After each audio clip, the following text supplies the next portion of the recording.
जन्म लेने के बाद ये जीव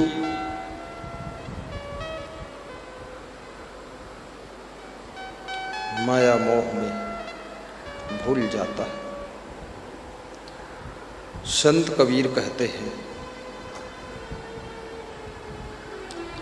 ये माया का रूप बहुत विशाल रूप है। माया से जो प्रभावित हो जाता है उसकी बुद्धि इतनी भ्रष्ट हो जाती है कि अपने माता पिता को भी भूल जाता है,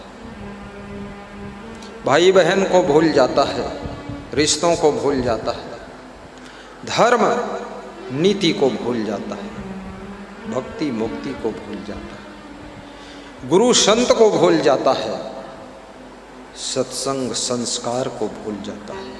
ये माया का प्रभाव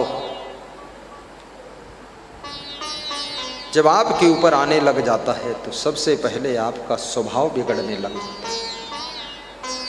नंबर 2, आपकी वाणी बिगड़ने लग जाती है। आपके मुख से जो मधुर भजन होने चाहिए थे, जो आपके मुख से गुरु का गुणगान होना चाहिए, जो आपके मुख से भक्ति के गीत होने चाहिए, जो आपके मुख से मृदु वाणी निकलनी चाहिए, आपके मुख से बहुत गंदी गंदी गालियाँ निकलने लग जाती है। कभी तुम अपनी पत्नी को गाली देते हो, कभी अपने पति को भी गाली देते हो, कभी सासू को गाली। और माया का जब ज़्यादा प्रभाव हो जाता है तो आपकी जिन हाथों से माता पिता की सेवा होना चाहिए था, सास ससुर की सेवा होना चाहिए था, जिन हाथों से पति की सेवा होना था, परिवार की सेवा, रिश्तेदारों की सेवा, मेहमानों की सेवा, संत गुरु की सेवा, असमर्थों की सेवा, उन हाथों से तुम अपने माता पिता को भी मारने पीटने लग जाते हो। सास ससुर की चोटी पकड़कर घसीटने लग जाते हो। अब इसीलिए वर्तमान के ससुर लोग चोटी ही नहीं रखते, बिना चोटी वाले लोग हो गए। ये पकड़ोगे क्या, घसीटोगे कैसे? तो महिलाएं भी अब बाल कम रखती है कि चोटी नहीं रखूंगी, नहीं तो बहू पकड़कर घसीट देगी, लेकिन चोटी नहीं रखोगी तो हाथ पकड़कर घसीटेगी। हाथ कैसे हटाओगी? ये तो उसका स्वभाव है घसीटने का, रस्सी में बांधकर घसीट देगी।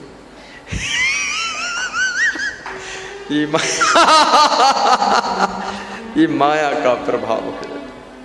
माया ने अंधा कर दिया है, ज्ञान विवेक सब खो गया।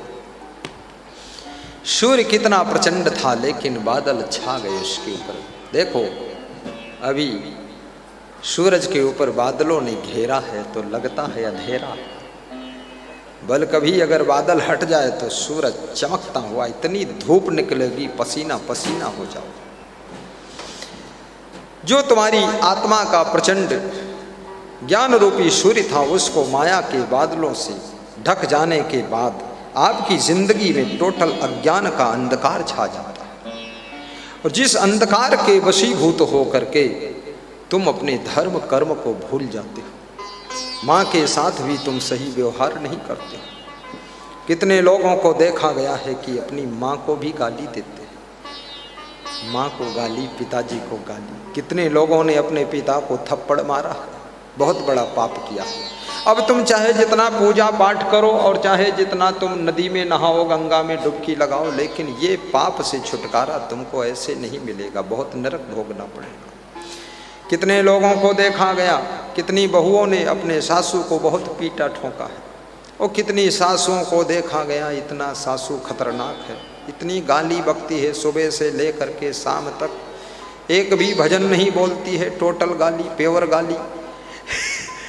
बहू को गाली देती है, बहू के माता पिता को गाली देती है, ना जाने क्या क्या। ग्रामीण औरतें तो गाली देने में बड़ी उस्ताद होती है, इतनी फूहड़ गालियाँ सुनने वाले शर्मिंदा हो जाएं, पर वो गाली देने वाली लेडीज बेशर्म इतनी है, शर्मिंदा होती ही नहीं है। कितनी स्त्रियों ने अपने पति को बहुत गालियाँ दिया है, मारने से छोड़ा है और कह दिया है कि सावधान हो जाओ, नहीं पिटाई का नंबर आ गया है। पति लोगों के होश उड़ गए हैं, भगदड़ मची हुई है, कितने लोगों ने अपनी बहन को भी बहुत गाली दिया है, लेकिन ये महापाप है। माया में जब तुम अंधे हो जाते हो तो उसकी पहचान है, बस फिर तुम अपने रिश्तों को भूल जाते हो। स्वभाव बिगड़ता है, वाणी बिगड़ती है, फिर लास्ट में आचरण बिगड़ता है, तुम्हारा चरित्र चौपट हो जाता है। समझ लेना माया का प्रभाव प्रगाढ़ रूप से तुम्हारे ऊपर छाता चला जा रहा है। आचरण बिगड़ता है, मन में वासनाएं बहुत पैदा हो रही हैं, कामना और वासना का आंधी तूफान चल रहा है, मोह उमड़ रहा है, क्रोध बहुत पैदा हो रहा है। ये क्रोध जब ज्यादा बढ़ने लग जाए, सहनशीलता घटने लग जाए, खामखा गुस्सा आने लग जाए, तो समझ लेना जब किसी की बात मानने से भी तुम्हारा मन इनकार करने लग जाए कि किसी का सुनूंगा नहीं, मानूंगा नहीं, तो समझ लेना अब माया के चंगुल में तुम आ चुके हो। यही तो माया का रूप है। और क्या माया है? माया कोई लेडीज थोड़े है, माया कोई जेंट थोड़े, माया कोई भूतनी थोड़े, चुड़ैल थोड़े है जो तुमको पकड़ करके टांग घसीटेगी। माया यही है बुद्धि का भ्रष्ट होना। बुद्धि भ्रष्ट हो गई, चरित्र भ्रष्ट हो गया, वाणी भ्रष्ट हो गई, स्वभाव भ्रष्ट हो गया, आचरण भ्रष्ट हो गया, तो समझ लो तुम माया के गुलाम हो गए।